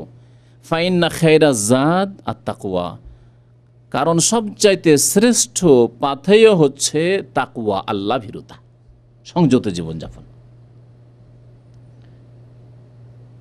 আলী রাদিয়াল্লাহু তাআলা আনহু হয়তো এই আয়াত থেকে নিয়েছেন, ওয়াল ইস্তিদাদু লিয়াউমির রাহিল, যেদিন আপনি দুনিয়া থেকে প্রস্থান করছেন, বিদায় নিচ্ছেন, সেই দিনের জন্য প্রস্তুতি নেওয়া। তাকওয়ার ফায়দা সম্পর্কে বহু আয়াত রয়েছে। আমি আয়াতগুলি মিলিয়ে দেখলাম যে একদিন শুধু তাকওয়ার ফায়দার উপর বক্তব্য করতে হবে, সুতরাং আজকার ওই দিকে প্রবেশ করে লাভ নেই। তাকওয়া যদি অর্জন করেন, আল্লাহকে যদি ভয় করেন, সংযত জীবন যাপন করেন, পাপমুক্ত গুনাহমুক্ত থাকেন, না হারাম খাবেন, না নাজায়েজ খাবেন, না অজেব ফরজ তরক করে গুনাহগার হবেন, এইরকম যদি জীবন যাপন করেন, আর আলী রাদিয়াল্লাহু তাআলা এই 4টি কথা যদি স্মরণে থাকে, তাহলে আল্লাহ পাক রব্বুল আলামিন কি দেবেন? দুনিয়া এবং আখিরাতে বহু কিছুই দেবেন। তার মধ্যে একটি কথা, যেটি আমি শুরুতে একটি আয়াতের অংশে পাঠ করেছি, এবং মানব জাতির ইতিহাসে প্রথম এই ঘটনা ঘটেছিল, প্রথম এই পাপের গুনার ঘটনা ঘটেছিল আদম আলাইহিস সালামের 2 ছেলে হাবিল কাবিলের মাঝে। হাবিলকে কাবিল হত্যা করে দিল, প্রথম হত্যা করতে চাইল, হুমকি দিল, কালা লা আকতুলান্নাকা, তুমি যদি আমাকে ওই মেয়েকে বিয়ে না করতে দাও, তুমি যদি বিয়ে করো তো লাকতুলান্নাকা, তোমাকে খুন করে দেব। কোরআন কারীম আল্লাহ পাক রব্বুল আলামিন এই ঘটনা উল্লেখ করেছেন। তখন হাবিল এই কথা বলেননি যে আমি কি কম নাকি তোমার চাইতে, আমি তোমাকে খুন করে দেবো। আজকালকার জামানার মানুষ কি উত্তর দিত? আমার শরীর রক্ত মাংস নেই, আমার রাগ নেই, আমি কি কাপুরুষ, আমি বসে থাকবো? তুমি আমাকে খুন করতে চাইবে আর আমি বসে থাকবো? হাবিল কি জবাব দিচ্ছেন? এটি হচ্ছে আমাদের জন্য আদর্শ। কাবিল আমাদের জন্য আদর্শ নয়, ইবলিস আমাদের জন্য আদর্শ নয়। ইবলিস গুমরা করেছে কাবিলকে, আপনি কাবিলের অনুকরণ করবেন? কাবিল বলেছিল আমি তোমাকে খুন করব, তখন হাবিল রহমতুল্লাহ আলাইহি তিনি জবাব দিয়েছিলেন কালা ইন্নামা ইয়াতাকাব্বালুল্লাহু মিনাল মুত্তাকিন। কুরবানি আমিও পেশ করলাম, তুমিও কুরবানি, আল্লাহ তো বিচার মীমাংসা করেই দিলেন যে কুরবানি পেশ করো, যার কুরবানি কবুল হবে সেই ব্যক্তি ওই সুন্দরী মেয়েকে বিয়ে করতে পাবে। ওটা আমার ভাগে আছে, তোমার ভাগে নয়। ঘটনা এরকম ছিল। কুরবানি হাবিলের কবুল হলো, কাবিলের কবুল হলো না। কেন কবুল হলো না? দোষ তোমার মধ্যে আছে, দোষ তোমার মধ্যে আছে। তাই বললেন হাবিল কালা ইন্নামা ইয়াতাকাব্বালুল্লাহু মিনাল মুত্তাকিন, আল্লাহ পাক কবুল করেন মুত্তাকিনদের পক্ষ থেকে। তুমি যদি মুত্তাকি পরেজগার হতে, সংযত হতে, তাহলে তোমারও কুরবানি আল্লাহ পাক কবুল করতেন, তোমার মনের কামনা বাসনা আশা আল্লাহ পূরণ করে দিতেন। কিন্তু আল্লাহ পাক আমার মনের আশা পূরণ করেছেন। তাহলে বোঝা গেল যে যে কোনো ইবাদত বন্দি হোক আর আমল হোক আর মানুষের সাথে ভালো আচার আচরণ হোক, যে কোনো নেক আমল হোক না কেন, কবুল হওয়ার জন্য একটি মৌলিক বিষয় হচ্ছে যে তাকওয়া হইতে হবে অন্তরে। তাকওয়া যদি না থাকে, সংযত যদি অন্তর না হয়, সংযত জীবনযাপন না হয়, মুত্তাকি ছাড়া অন্যের কাছ থেকে আল্লাহ কবুল করেন না। ইন্নামা দিয়ে আল্লাহ বলেছেন, ইন্না মানে এর ভিন্ন অন্য কিছু নয়। ইন্নামা ইয়াতাকাব্বালুল্লাহু মিনাল মুত্তাকিন, নিশ্চয় একমাত্র আল্লাহ পাক রব্বুল আলামিন মুত্তাকিনদের পক্ষ থেকে কবুল করেন। তাহলে চিন্তা করুন, আপনি যদি মুত্তাকি হন তাহলে আল্লাহ পাক আপনার দোয়া কবুল করবেন। আপনি যদি মুত্তাকি হন তাহলে আল্লাহ পাক আপনার 5 ওয়াক্ত নামাজ কবুল করবেন। আপনি যদি মুত্তাকি হন, এর উদাহরণ হচ্ছে আপনি নামাজ পড়ছেন আর সুদ খাচ্ছেন বা সুদ দিচ্ছেন লোভে, একটা বড় ব্যবসা করার জন্য, বড় কিছু করার জন্য, আর আরেক ভাইকে নিয়ে আসবো, আর এক আমার ছেলেকে নিয়ে আসবো, সেই জন্য সুদের ওই বন্ধকে জমি রেখে এসছেন, সুদ খাওয়াচ্ছেন অন্য লোককে, সুদে অংশীদার আপনি। অথবা সুদী প্রতিষ্ঠানে লোভ সামলাতে পারছেন না, সুদী ব্যাংকে চাকরি পাচ্ছি, চাকরিতে ঢুকে পড়লেন, অথবা ঢুকিয়ে দিলেন আপনার ছেলেকে, আপনার ভাইকে ইত্যাদি। এই সুদ খেতে আছেন, ঘুষ খেতে আছেন, লোভ সামলাতে পারেন না, বেতন 10,000 15,000 টাকা, সুদের তো অঙ্ক তো অনেক না, ঘুষের অঙ্ক তো অনেক বেশি। প্রশ্ন পরে করবেন। তো এইভাবে যখন আপনি হারাম থেকে নিজেকে বাঁচাতে পারছেন না, তার মানে আপনার মধ্যে তাকওয়া নেই। এই হারাম খেয়ে দিয়ে ইবাদত বন্দেগী দোয়া করবেন, কবুল হবে না। আল্লাহ বলছেন ইন্নামা ইয়াতাকাব্বালুল্লাহু মিনাল মুত্তাকিন, আল্লাহ পাক মুত্তাকিনের পক্ষ থেকেই কবুল করেন। মুত্তাকি ছিলেন হাবিল, আল্লাহ পাক হাবিলের কুরবানি কবুল করলেন। মুত্তাকি ছিল না কাবিল, কাবিলের আল্লাহ পাক রব্বুল আলামিন কুরবানি কবুল করল না। ফায়দার দিকে যাচ্ছে না। এখন যেটা বাস্তবে আমাদের মধ্যে তাকওয়া হইতে হবে, এর বহিঃপ্রকাশ কি? আমরা কি করে বুঝবো যে আমার মধ্যে তাকওয়া কিছু আছে বা নেই, তাকওয়াতে ত্রুটি আছে? এর কিছু দৃষ্টান্ত তুলে ধরব। নবী করিম সাল্লাল্লাহু আলাইহি ওয়াসাল্লাম ইরশাদ করেছেন, ইন্নাল্লাহ লা ইয়ানজুরু ইলা সুওয়ারিকুম ওয়ালা ইলা আজসাদিকুম, নিশ্চয় আল্লাহ পাক রব্বুল আলামিন তোমাদের রূপ চেহারাও দেখেন না আর দেহ বডিও দেখেন না। ওয়ালাকিন ইয়ানজুরু ইলা কুলুবিকুম ওয়া আমালিকুম, আল্লাহ পাক কি দেখেন? তোমাদের অন্তর দেখেন এবং আমল দেখেন। অন্তর দেখেন এবং আমল দেখেন। আমরা মানুষ, যারা ভালো মানুষ, যেসব ভাইরা, তারা কি দেখতে পাবেন? দুটোর মধ্যে বাহ্যিক আমল দেখতে পাবেন, অন্তর দেখতে পাবেন না। আল্লাহ পাক রব্বুল আলামিন অন্তরে দেখেন, অন্তর্যামী যেহেতু, যে অন্তরের অবস্থা আপনার কেমন, অন্তরে আল্লাহর ভয় আছে, অন্তরে গুনাহ থেকে পাপ থেকে বেঁচে থাকার জন্য আগ্রহ আছে, সৎ ইচ্ছা আছে, এটি আল্লাহ পাক রব্বুল আলামিন দেখেন। মানুষ অন্তরে দেখতে পায় না, তবে মানুষ বাহ্যিক আমল দেখতে পায়। আল্লাহ পাক রব্বুল আলামিন বাহ্যিক আমলও দেখেন আর গোপনীয় আমলও দেখেন। বাড়ির মধ্যে আপনি হয়তো বাইরে গুনাহ করেন না, পাপ করেন না, দেখা যায় না বাজারে আপনাকে কোনো সময় ধূমপান করতে, দেখা যায় না আপনাকে নামাজ ছেড়ে রাস্তাঘাটে বসে থাকতে, দেখা যায় না অন্য কোনো অন্যায় কাজ করতে, বাহ্যিক কোনো অন্যায় কাজ দেখা যায় না, তাহলে মানুষের কাছে আপনি কিন্তু পরেজগার হয়ে গেছেন। জনসমাজে আপনি পরেজগার হয়ে গেছেন, কিন্তু আল্লাহ পাক রব্বুল আলমিনের কাছে পরেজগার হওয়ার জন্য অতিরিক্ত আপনার নির্জনতায়ও তাকওয়া লাগবে। ঘরের মধ্যে একা এক রুমে থাকেন অথবা খালি রুম পেয়েছেন, নোংরা ফিল্ম ছবি দেখেন। ইন্টারনেটে আজকাল অধিকাংশ মানুষ, পরিসংখ্যান, অন্য দেশের পরিসংখ্যান বাদ দেন, দুনিয়ার মধ্যে সবচাইতে ভালো দেশ, যেই দেশটির বেশিরভাগ, যদিও সংখ্যার হারে বলছি না, আমি বলছি অন্য দেশের তুলনায় এখানকার লোক, সৌদি আরবের লোক দিনকে মজবুত করে অনেকটাই ধরে আছে। তাওহীদের ক্ষেত্রে, সুন্নতের ক্ষেত্রে, নামাজের ক্ষেত্রে, অন্য আমলের ক্ষেত্রে, ইবাদত বন্দেগীর ক্ষেত্রে, দান খায়রাতের ক্ষেত্রে। রমজান আসছে তাতে দেখতে পাবেন দেশে রমজান মাস থেকে আসে। আর এখানে দেখেন, হ্যাঁ, বিদাতের ক্ষেত্রে অন্য অন্য দেশ আগিয়ে আছে। শবে বরাত শুরু হবে, দেখবেন ধুমধাম একবারে। তারপরেও ইন্টারনেটের খবর শুনবেন, ইন্টারনেট যে ইউজ করে, যারা ইন্টারনেটে যারা প্রবেশ করে, তাদের অধিকাংশই যেগুলি খারাপ সাইট, যেগুলি নোংরা অশ্লীল সাইট, সেগুলি ভিজিট করে, সেগুলিতে ঢুকে নোংরা ছবি দেখে। ভালো কাজে ইন্টারনেট অস্ত্রের মতো, অস্ত্রের মতো। অস্ত্র দিয়ে আপনি পেঁয়াজ রসুন কাটতে পারেন আপনার চাকু দিয়ে, আবার মানুষ জবাই করেছে কেউ, মানুষ জবাই করেছে কেউ। ঠিক ইন্টারনেট ওই রকমই, কিন্তু ইন্টারনেটকে ওই চোর ডাকাতদের হাতে যেমন ব্যবহার হয় অস্ত্র, তেমন ব্যবহার হচ্ছে আজকালকার জামানায়। অধিকাংশ মানুষ, বিশেষ করে ইন্টারনেট ক্যাফেতে যারা বসছে, তাদের 80% বেশি অবৈধ দৃশ্য দেখছে, হারাম দৃশ্য দেখছে, ভালো কাজের জন্য ঢোকে না। ওইসব জায়গায় ভালো মানুষ, ভদ্র আল্লাহওয়ালা মানুষের বসার জায়গা আর থাকেনি। যদি এই দেশে এই অবস্থা হয়, তাহলে বাকি পৃথিবীর অবস্থা কি আছে আপনি চিন্তা করেন। তাকওয়া সম্পর্কে বলছিলাম যে আল্লাহ পাক রব্বুল আলামিন কি দেখতে চান? অন্তর দেখেন, অন্তর্যামী, আর আমল দেখেন, বাহ্যিক আমল দেখেন, আর গোপনীয় যে আমল করছেন তাও আল্লাহ পাক রব্বুল আলামিন দেখছেন। আলাম ইয়ালাম বিআন্নাল্লাহ ইয়ারা, মানুষ কি জানে না যে আল্লাহ পাক দেখছেন?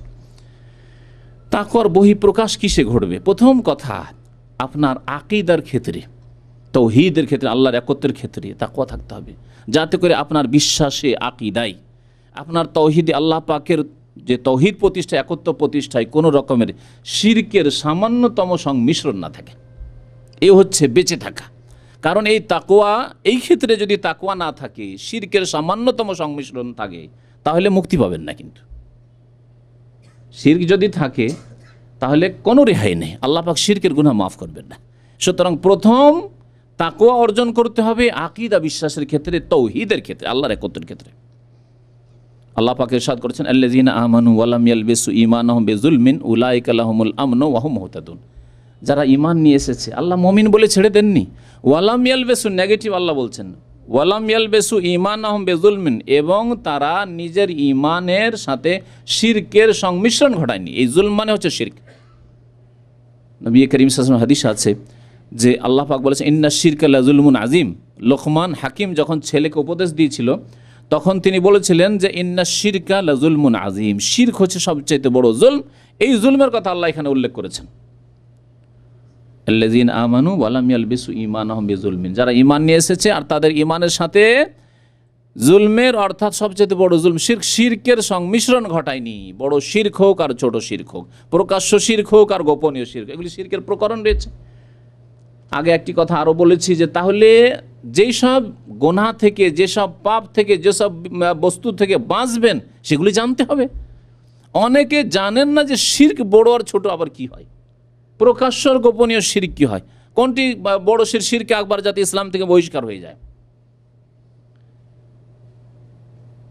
যারা শিরকের সংমিশ্রণ ঘটানো ঈমানের সাথে, তাদের জন্য নিরাপত্তা রয়েছে, আর তারাই হেদায়েত প্রাপ্ত, তারাই ইসলামের রাস্তায় রয়েছে, এবং তারা নিরাপদ আল্লাহর আযাব থেকে, গজব থেকে, আল্লাহর অভিশাপ থেকে, এবং তারা জান্নাতের রাস্তায় রয়েছে।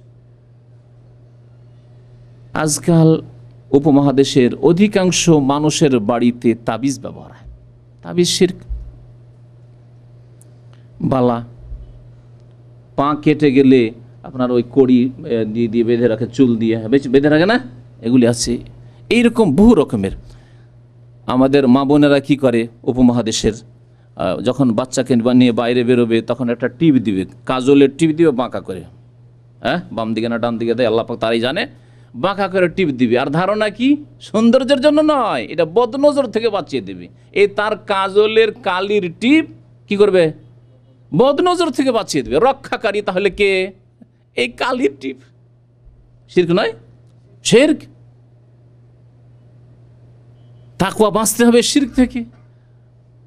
মাশাআল্লাহ, মহিলা নামাজও পড়ে, রোজাও রাখে, কিন্তু মনে করে আমার ছেলেকে যদি রক্ষা করতে হয় বদনজর থেকে, কুদৃষ্টি লেগে যায়, অসুস্থ হয়ে যায়, যখন তখন বাইরে নিয়ে গেলে এই টিপ দিয়ে রেখেছে এটা বাঁকা করে, এই নিয়তে। শিরক, শিরক থেকে সে বাঁচলো না, সুতরাং জাহান্নামে চলে যাবে।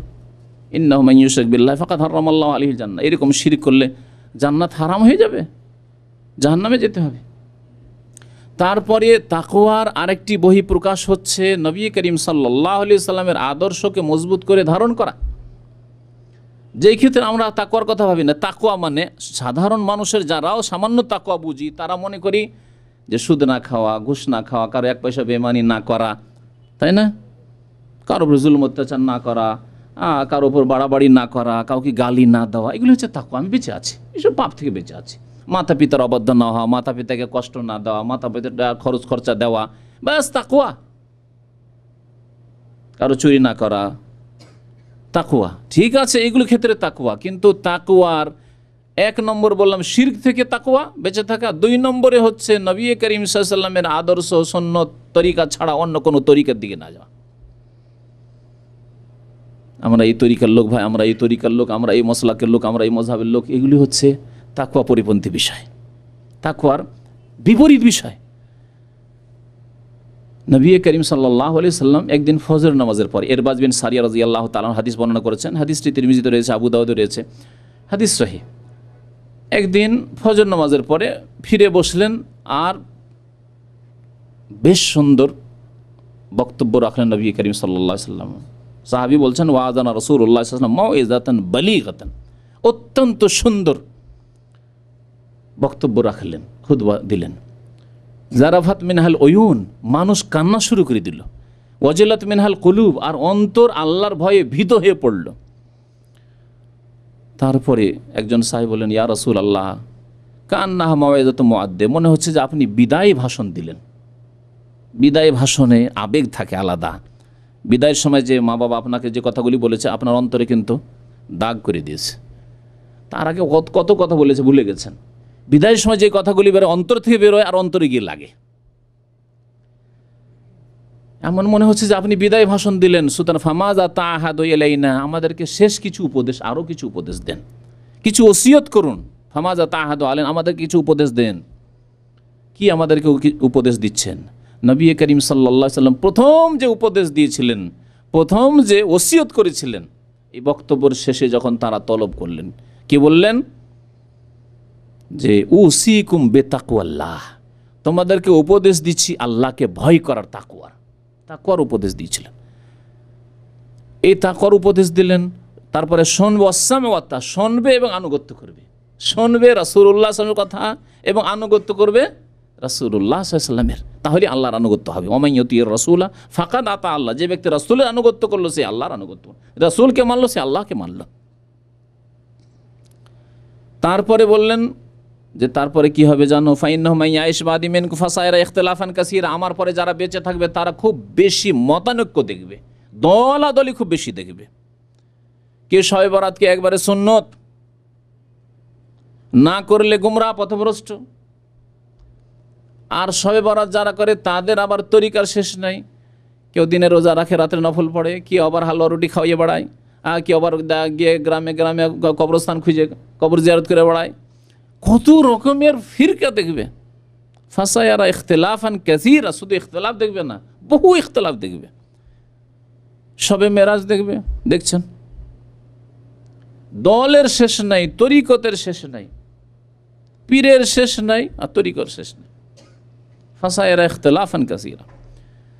তাহলে তাকওয়া পরিপন্থী হচ্ছে ইখতিলাফ। তাই সতর্ক করছেন নবী সাল্লাল্লাহু আলাইহি ওয়াসাল্লাম, তাকওয়ার পরে সতর্ক করছেন। তারপরে বলছেন ফাআলাইকুম বিসুন্নতি ওয়া সুন্নাতিল খুলাফায়ে রাশিদিন আল মাহদিয়িন মিন বাদি, সুতরাং আমার আদর্শকে মজবুত করে ধরবে এবং আমার খোলাফায়ে রাশিদিন আবু বকর, ওমর, উসমান, আলী, 4 খলিফা, যেহেতু তারা আমার তরিকার উপরে ছিলেন, তারা কিন্তু এদিক সেদিকে সামান্য সরেননি, সুতরাং তাদের আদর্শকে তোমরা মজবুত করে ধারণ করবে। ইয়াকুম ওয়া মুহদাসাতিল উমুর, সাবধান, বেঁচে থাকবে। এখানে বলা হচ্ছে বেঁচে থাকবে। ইয়াকুম মানে হচ্ছে ইত্তাকু আনফুসাকুম, তোমরা বেঁচে থাকবে। এখানেও তাকওয়ার কথা বলা হয়েছে। নতুন নতুন কাজ থেকে বেঁচে থাকবে। এখন মুসলিম উম্মার কি দায়িত্ব নয় যে শবে বরাত খোঁজ করা, যে নতুন কাজ না? নবী করিম সাল্লাল্লাহু আলাইহি সাল্লামের তরিকে এর কোনো প্রমাণ আছে? নিঃসন্দেহে নতুন কাজ, নিঃসন্দেহে নতুন কাজ। এই হালুয়া রুটির ধুমধাম আর রাত্রি যাপন একবারে লাইলাতুল কাদারের মতো, আর দলে দলে গিয়ে নফল পড়া, কবরস্থানকে আলোকিত করা, নতুন কাজ।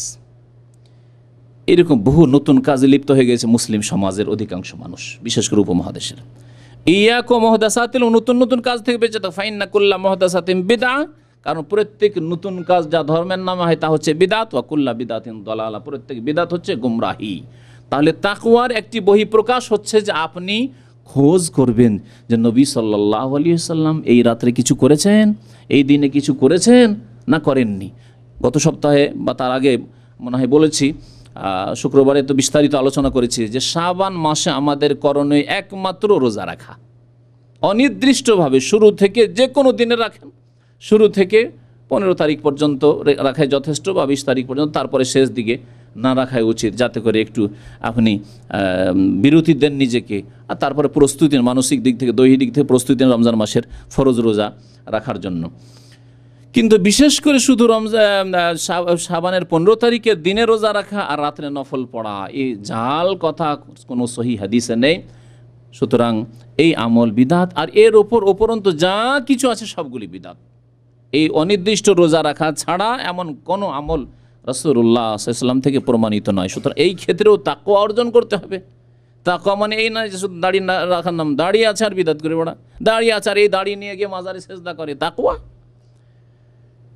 দাঁড়িয়ে আছে, মাথায় কপালে দাগ হয়ে গেছে নামাজ পড়ে, কিন্তু নবী সাল্লাল্লাহু আলাইহি ওয়াসাল্লামের তরিকার কথা বললে গায়ে জ্বালা হয়ে যায়। হাদিসের কথা বলে এরা, প্রত্যেক ক্ষেত্রে দলিল চাই এরা। গায়ে জ্বালা এটি এক শ্রেণীর লোকদের, তাদের এক শ্রেণীর আলেমদের পর্যন্ত যদি বলা হয় যে দলিল বলেন, কোথায়? না, দলিল চাওয়া মানে ওয়াহাবিদের কাজ। ভারত, বাংলাদেশ, পাকিস্তানে বিদাতীদের কাছে দলিল চাওয়া মানে ওয়াহাবিদের লক্ষণ। দলিল চাইছে মানে ছেলে ওয়াহাবি হয়ে গেছে।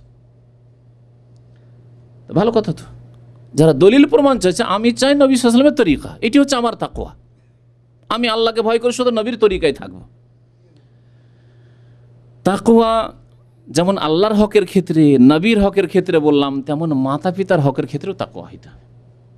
মাতা পিতার হকের ক্ষেত্রেও তাকওয়া হইতে হবে, আল্লাহকে ভয় করতে হবে। আল্লাহকে ভয় করতে হয়। এমন নয় যে বিবাহ শাদী হয়ে গেছে সেই জন্য মায়ের হক, বাবার হক নষ্ট করে দেবেন। যতটা হক আল্লাহ ফরজ করেছেন, তাদের ভরণ পোষণ তাদের হক।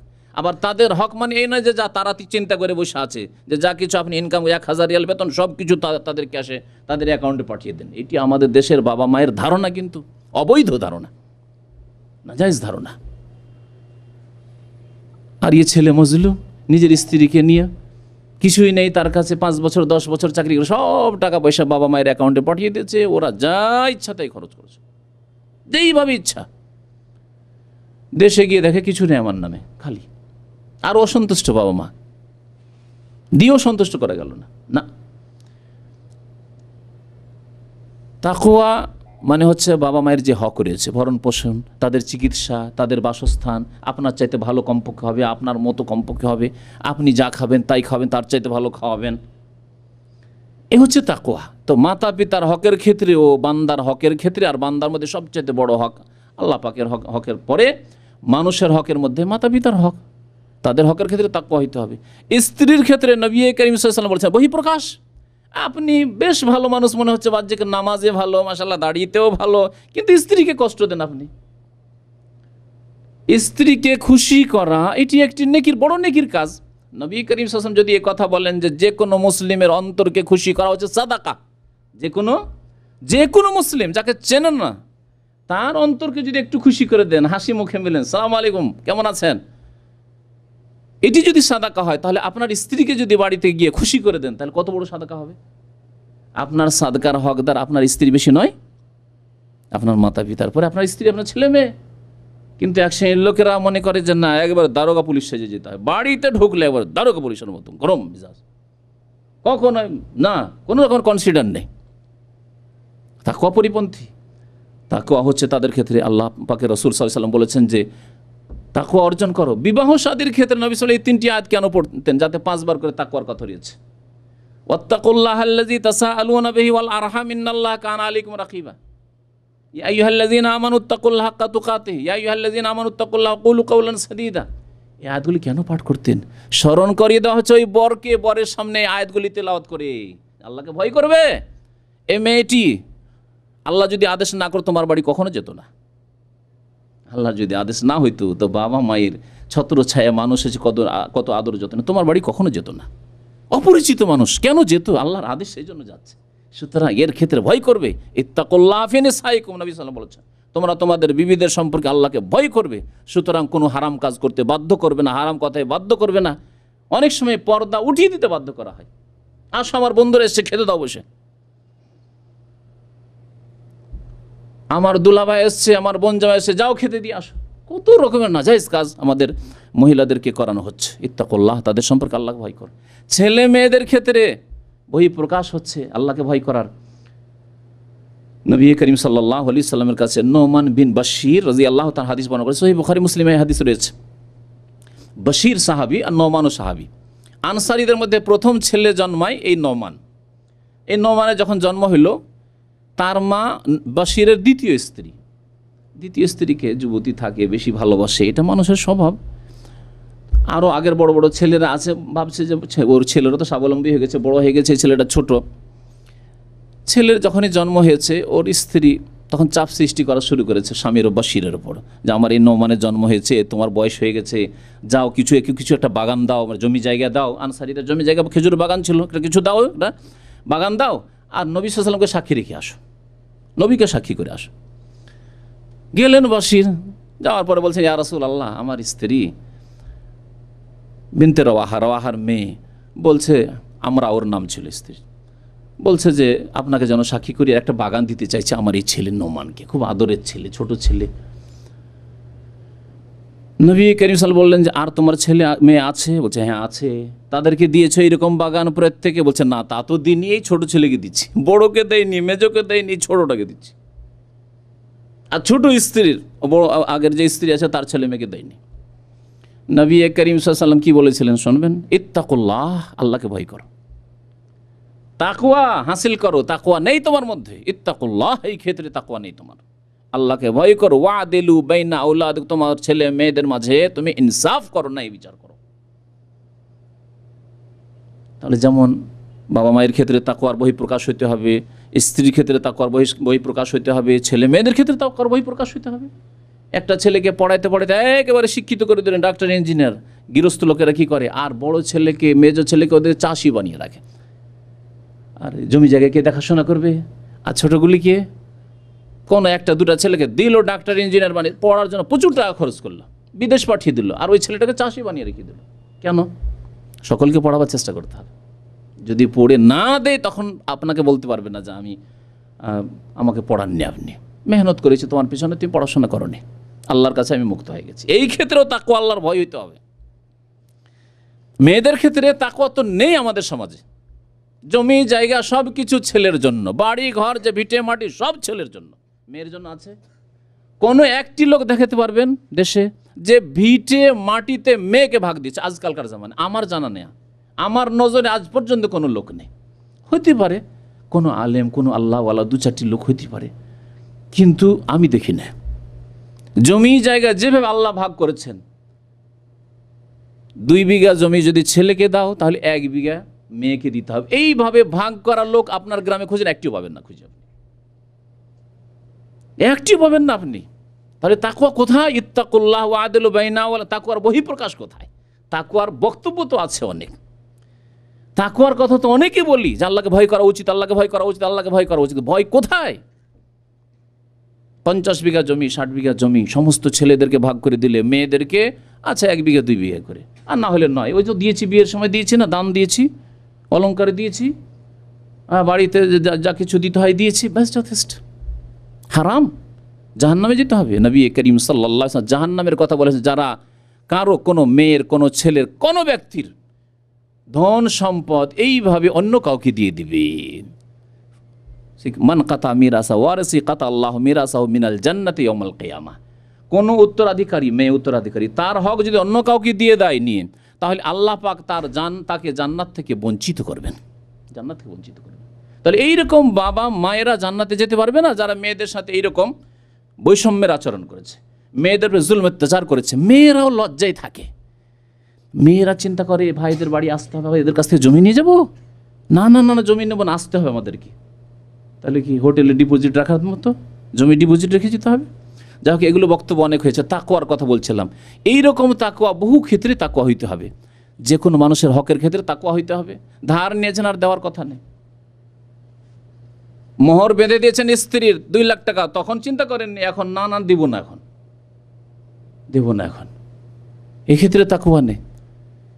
প্রত্যেকটি ক্ষেত্রে তাকওয়া হইতে হবে। হারাম এক একটি খাবারের ক্ষেত্রে চিন্তা করতে হবে যে আজকের খাবার আমার হারাম হইল না হালাল, হারামের তাতে কোনো রকমের মিক্সচার আছে নাকি, তাকওয়া। এগুলো হচ্ছে তাকওয়ার বহিঃপ্রকাশ।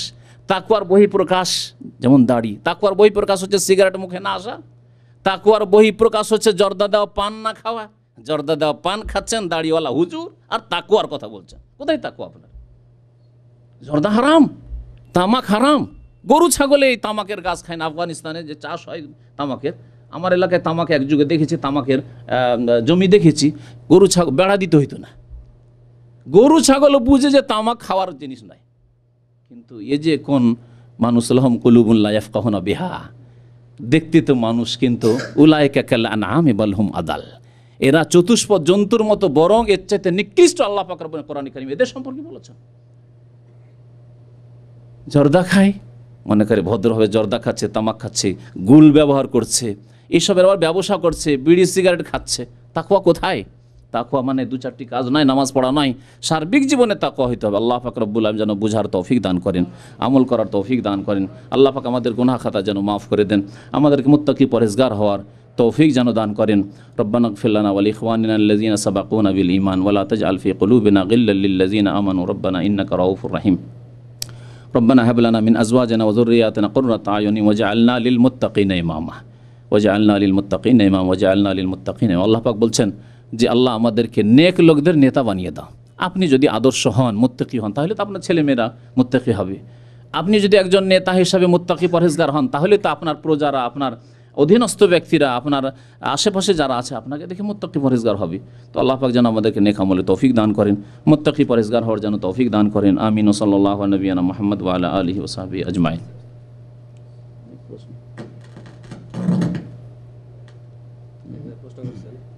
এক ব্যক্তি বিয়েতে শ্বশুর থেকে যৌতুক না নেওয়ায় তার মা রাগ করে। সে সৌদিতে আসার পর মা বোর নামে অপবাদ পাঠাতে থাকে। সে তা বিশ্বাস করে তাকে তালাক পেপার পাঠায়। এই তালাক কি ঠিক হয়েছে? বর্তমানে ছেলের পরিবারের নামে মামলা করেছে। বলছে যে এক ভাই যৌতুক নেয়নি, সেজন্য তার মা অসন্তুষ্ট, তাকে অসন্তুষ্ট থাকতে দিতে হইতো। প্রথম কথা ভুল করেছেন আপনি, যে ওই যে জালেম মাকে সন্তুষ্ট করেছেন তার জুলমের ওপর, তো তাকে অসন্তুষ্ট থাকতে দিতে হতো। কারণ নবী সাল্লাল্লাহু আলাইহি ওয়াসাল্লাম বলেছেন যে কোনো সৃষ্টির লা তাআতা লি মাখলুকিন ফি মাসিয়াতিল খালিক, স্রষ্টার নাফরমানি করে কোনো সৃষ্টিকে রাজি করা যাবে না। আল্লাহ হারাম করেছেন আপনার জন্য যৌতুক খাওয়া, অন্যের ধন সম্পদ খাওয়া, আর মাকে রাজি করার জন্য যৌতুক খাবেন, সেটা হারাম কাজ করেছেন। আপনার মাও জাহান্নামে যাওয়ার কারণ করেছে, আর আপনিও জাহান্নামে যাওয়ার কারণ করেছেন।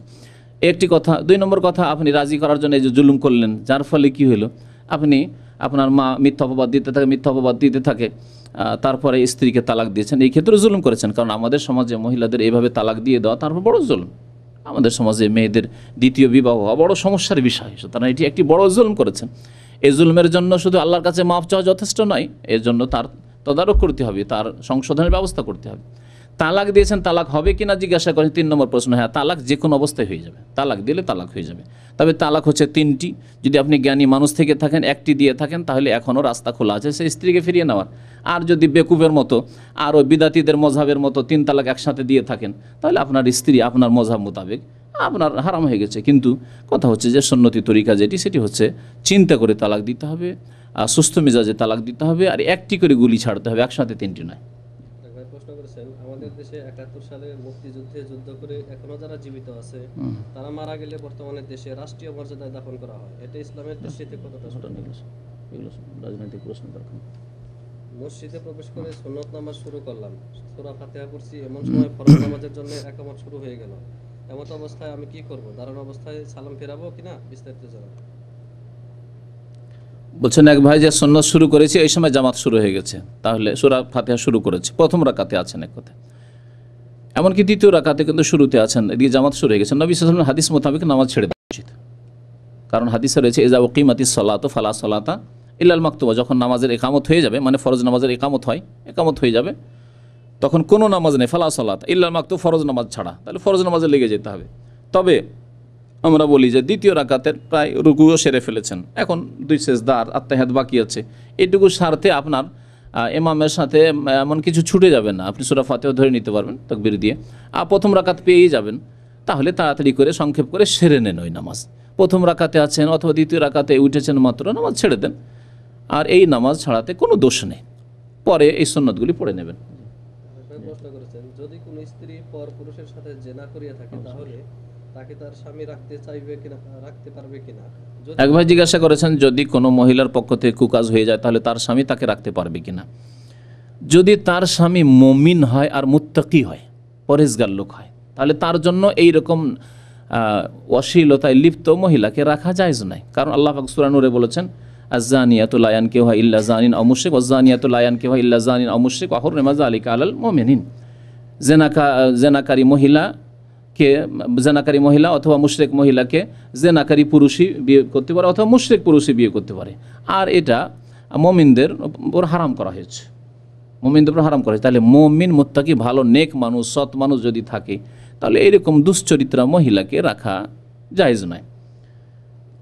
তবে যদি একবার খালিস অন্তর থেকে তওবা হয়ে যায়, যদি ইচ্ছা হয় যে রাখবো, তাহলে সেটি তার ব্যাপার, কিন্তু শরীয়ত হচ্ছে এই।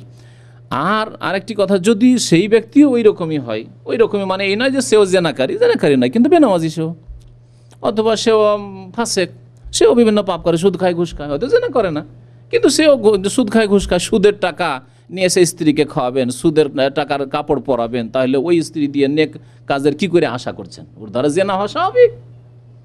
চুরি করে টাকা নিয়ে যাবেন, বেঈমানি আত্মসাৎ করে মানুষের কাছে, আর ওই সব নিয়ে গিয়ে স্ত্রীকে আপনি অলংকার পরাবেন, তাহলে এই অলংকার দিয়ে ইজ্জত রক্ষা করবে কি করে? সেটা ইজ্জত নষ্ট করবে। তো যদি আপনি নেক লোক হন, তাহলে এইরকম খারাপ স্ত্রী রাখা ঠিক নয়। আর যদি আপনি ওই রকমই কমিনা হন, তাহলে আল খাবিসাতু লিল খাবিসিন, আল্লাহ কোরআনে বলেছেন খবিস মহিলাদের জন্য খবিস পুরুষ রয়েছে দুনিয়াতে।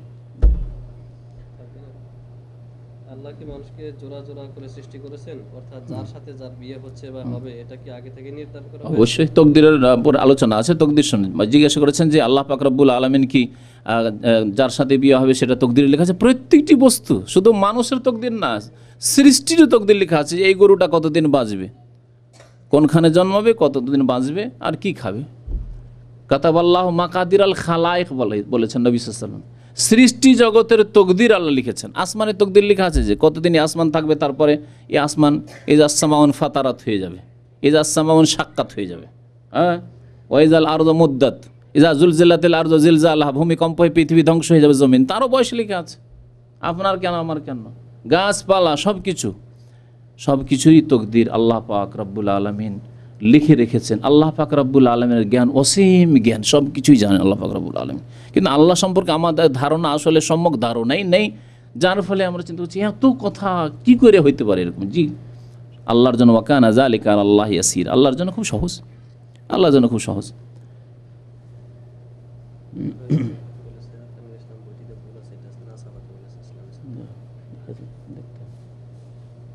ভাই বলেছেন, আমি সহিহ বুখারী হাদিসের প্রথম খণ্ড কিনেছি, তাতে মেরাজের বিস্তারিত ঘটনা আছে। লেখা আছে নবী সাল্লাল্লাহু আলাইহি ওয়াসাল্লামকে জিবরাইল আলাইহিস সালাম হাত ধরে মেরাজে নিয়ে গেছেন, কিন্তু দেশে শুনেছি বুরাকে নিয়ে গেছে, কোনটা সঠিক জানা? কি জানি হাত ধরে বলতে পারছেন। জিবরাইল আলাইহিস সালাম সাথে করে নিয়ে গেছেন রাসূলুল্লাহ সাল্লাল্লাহু আলাইহি ওয়াসাল্লামকে। বুরাকে সফর করেছেন, সেটা হচ্ছে মক্কা থেকে বাইতুল মুকাদ্দাস পর্যন্ত বোরাক, যেটা সওয়ারি, তারপরে সওয়ারি বেঁধে দিলেন। আসমানি সফর, সেই আসমানি সফরটা কি ও বোরাক পশু দিয়ে সফর হয়েছে? এই যে আমাদের দেশে একটা ধারণা আছে, এই বিষয়টি অনেকে কোনোদিন হয়তো শোনেননি, নতুন লাগবে আজকে। বোরাক বলা হয়েছে যে একটা ধাপ ফেলতো, হ্যাঁ, যতদূর নজর যায়, এইরকমভাবে সেই বোরাক দেখতে কেমন, ঘোড়ার চাইতে একটু ছোট আর খচ্চর চাইতে একটু বড়, হাদিস আছে।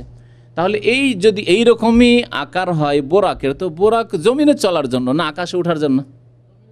জমিনে চলার জন্য। তাহলে তো বোরাক দিয়ে সফর হয়েছে মক্কাতুল মুকাররমা থেকে বাইতুল মুকাদ্দাস পর্যন্ত, পায়ে হাঁটা যে 1 মাসের রাস্তা, সেটা এত দ্রুত বেগে। বোরাক হচ্ছে বিদ্যুতের গতিতে, বার্ক মানে বিদ্যুৎ, আজকেও বার্ক মানে বিদ্যুৎ বলা হয়। আর তারপরে আকাশ পথে আল্লাহ পাক রব্বুল আলামিন কিভাবে নিয়ে গেছেন, কোন সওয়ারিতে নিয়ে গেছেন, আল্লাহ ভালো জানেন, এই ক্ষেত্রে কিছু বলা হয়নি। জিবরাইল আলাইহিস সালাম সাথে গিয়েছেন। জি, ভাই বলেছেন রিয়াদুস সালিহিন প্রথম খণ্ডে খাওয়ার অধ্যায়ে 221 পৃষ্ঠায় 3 আঙ্গুল দিয়ে খাওয়ার কথা লেখা আছে। 3 আঙ্গুল দিয়ে কেমন করে খাবে? হ্যাঁ, প্রশ্ন করেছেন এক ভাই যে রিয়াজুস সালিহিন একটা হাদিস আছে নবী সাল্লাল্লাহু আলাইহি ওয়াসাল্লাম 3 আঙ্গুলে খেতেন বা 3 আঙ্গুলে খাওয়া মুস্তাহাব। 3 আঙ্গুলে কেমন করে খাবো? কারণ আপনি জানেন না যে আপনি কত যে ভাত খেয়েছেন। আপনাকে যদি জিজ্ঞাসা করি যে কত মন ভাত খেয়েছেন, হিসাব দিতে পারবেন না। পারবেন? কেউ পারবেন না। নবী সাল্লাল্লাহু আলাইহি সাল্লাম 1 পোয়া ভাত খেয়েছেন, 100 গ্রাম ভাত খেয়েছেন, জিন্দেগিতে ভাত নসিব হয়েছে। কোনোদিন তো চিন্তা করেননি নবীর কথা। দুনিয়ার সব কিছুই তো জানলেন, কিন্তু নবী রাসূলুল্লাহ সাল্লাল্লাহু আলাইহি ওয়াসাল্লাম জীবনী তো জানলেন না যে জিন্দেগিতে কোনোদিন ভাত নামটা ছিল, রুজ নামটা নবী সাল্লাল্লাহু আলাইহি ওয়াসাল্লাম নসিব হয়েছিল, খাননি। নবী করিম সাল্লাল্লাহু আলাইহি ওয়াসাল্লাম হয় বেশিরভাগ সময় খেজুর খেয়ে কেটেছে, আর কখনো দুধ, আর যদি কখনো পেয়েছেন তাহলে গোশত আর রুটি, জবের রুটি। গমের রুটিও মনে হয় পাননি, হয়তো গমও ছিল না মদিনাতে, খুব কম পেয়েছেন। আর জবের রুটিটা মাঝে মধ্যে, জবের রুটি, জব আজকাল আমাদের দেশে চাষই হয় না, জবের দাম আবার গম চাইতে অনেক বেশি আজকাল। তো এই ছিল নবী সাল্লাল্লাহু আলাইহি ওয়াসাল্লামের খাবার, জিন্দেগিতে ভাত খাননি। তো রুটি খাওয়ার জন্য, আর রুটি ভেঙে ভেঙে যদি গোস্তে ভাঙা থাকে, যেরকম তখনকার খাবার তৈরি হতো, তার নবী সাল্লাল্লাহু আলাইহি ওয়াসাল্লাম বেশিরভাগ খাবার ছিল খেজুর। তো খেজুর তোলার জন্য কি এইভাবে তুলতে হবে নাকি? না, 3টা আঙ্গুল, 3টা আঙ্গুলই লাগবে। আচ্ছা, নবী সাল্লাল্লাহু আলাইহি ওয়াসাল্লাম লাউ খেতে ভালোবাসতেন, লাউ। তো লাউ সিদ্ধ করে নেওয়ার পরে লাউ 3 আঙ্গুল দিয়ে উঠিয়ে খাওয়া যাবে, তাই না? লাউয়ের জন্য এরকম করে ধরতে হয় না, ভাতের মতো ধরা করে।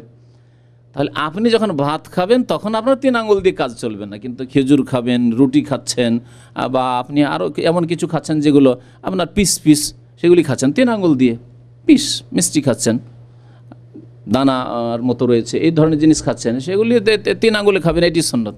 এর মানে এই না যে ভাতও খাবেন 3 আঙ্গুলে। ভাই রাশেদ নামের পূর্ণ অর্থ জানতে চেয়েছেন। রাশেদ মানে হচ্ছে হেদায়েতপ্রাপ্ত।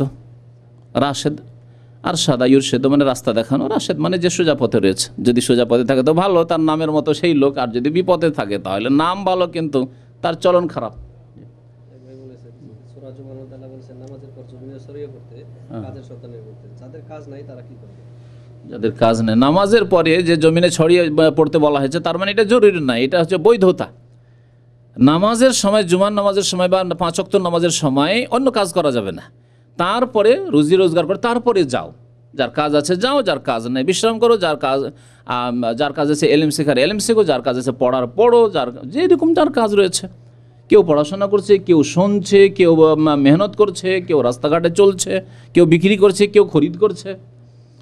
যেহেতু আয়াতের প্রেক্ষাপট ছিল ব্যবসা বাণিজ্য, লোকজন বিক্রি করার জন্য এসছে, এখন কেনা বেচা চলবে না। কেনা বেচা কখন করবে? নামাজ শেষ হওয়ার পরে।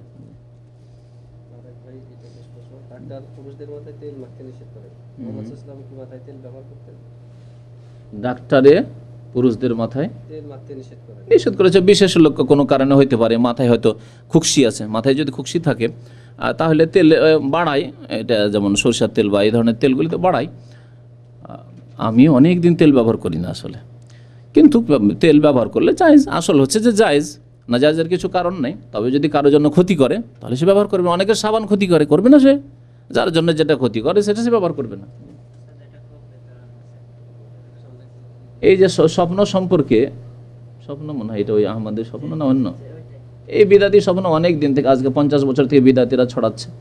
আর এর ফজিলত মনে হচ্ছে কোরআন ছাপিয়ে দিলে এত নাকি পাওয়া যাবে না, যত সহজ। কেউ যদি না ছাপায়, যদি ছেড়ে ফেলে দেয় বিসমিল্লাহ, তাহলে নাকি সব মরে সব শেষ। কথা বুঝতে পারছেন? সব মরে শেষ। এই সব বিদাতি কবর পূজারীদের এইসব কাজ। তো যাই হোক, যদি কেউ বিতরণ করে তো দয়া করে ওর টেলিফোন নম্বরটা, মোবাইল নম্বরটা চেয়ে নেবেন। বেশি কিছু না করতে পারলে, ভাই আপনার মোবাইল নম্বরটা একটু দরকার, দেন তো, নিয়ে আসবেন, তখন দেখা যাবে তাকে।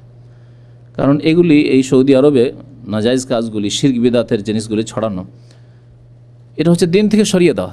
যদি বলেন যে এই পেপারটা এত ফজিল যে 10 কপি যদি আপনি ছাপিয়ে দিতে পারেন তো আপনার কোটি কোটি টাকা হয়ে যাবে, আপনি সুখী হয়ে যাবেন। আর একজন লোক বিশ্বাস করেনি, সেজন্য সব কিছু সর্বনাশ হয়ে গেছে, সব হালাক হয়েছে 1 সপ্তাহের মধ্যে, এটা লেখা আছে। তাহলে আর বাংলাদেশে গরিব থাকতো না, কেউ ইন্ডিয়াতে কেউ গরিব থাকতো না, পাকিস্তানে গরিব থাকতো না, অথচ এই দেশগুলি বেশি গরিব। যত যেই দেশে শিরক বিদআত বেশি, সেই দেশ বেশি গরিব। মিশরে আর তাহলে অভাব থাকতো না। এইসব দেশ, বিদাতি দেশগুলি বেশি গরিব কেন? তাহলে এতই যদি ফজিলত এগুলো জেনেছেন হবে, তাহলে বিদাতি দেশগুলো এত গরিব কেন? তো কথা হচ্ছে যে এগুলি ভ্রান্ত ধারণা, শিরকি ধারণা। আল্লাহ পাকের কালাম কোরআনে কারীম ছাপিয়ে দিয়েও তো এই নিশ্চয়তা দেওয়া হয়নি যে কোরআন যদি কেউ 10 কপি বিতরণ করে দেয় তো আল্লাহকে ধনী করে দেবে। কোরআনের মূল্য আল্লাহ ধন দিয়ে দেবেন না, ওর চাইতে বড় মূল্য আল্লাহ পাক জান্নাতে রেখেছেন, এবং দুনিয়াতে আল্লাহ পাক অন্য কিছু দেবেন, বা হইতে পারে আল্লাহ পাক ধন দৌলত দিতে পারেন, কিন্তু এই নিশ্চয়তা নেই যে যেই ব্যক্তি কোরআনে 1000 কপি 100 কপি দিয়ে দিবে তাকে আল্লাহ ধনী করে দেবেন। তাহলে এই সব পেপারটা ছাপিয়ে দিলে আবার ধনী হয়ে যাওয়া, এটি কোন শরীয়ত হলো? এগুলো হচ্ছে দিন ইসলাম থেকে সরিয়ে দেওয়া। যারা এই বিশ্বাস করবে তারা একটা ইসলামী বক্তব্য ক্যাসেট দুরিয়াল দিয়ে কিনে দেবে কাউকে, ওটাতে কোনোদিন ফজিলত শুনিনি যে একটা ক্যাসেট একটা সিডি যদি কাউকে দাও তাহলে তুমি বড় লোক হয়ে যাবে। কিন্তু এই পেপার যদি কাউকে দাও যাতে হেদায়েত নেই, যাতে শিরক আর কুপুরি ভরা আছে, সেটা দিলে একেবারে বড় লোক হয়ে যাবে। তাহলে এটা করবে, আর দিনের কাজ কেউ করবে না, দিনের খাতে কেউ খরচ করবে না, কেউ মসজিদ মাদ্রাসা বানাবে না। দিন থেকে সরিয়ে দেওয়ার, ইসলাম থেকে সরিয়ে দেওয়ার এগুলি ষড়যন্ত্র। সাল্লাল্লাহু নবিয়িনা মুহাম্মদ ওয়া আলা আলিহি ওয়া সাহবিহি আজমাইন।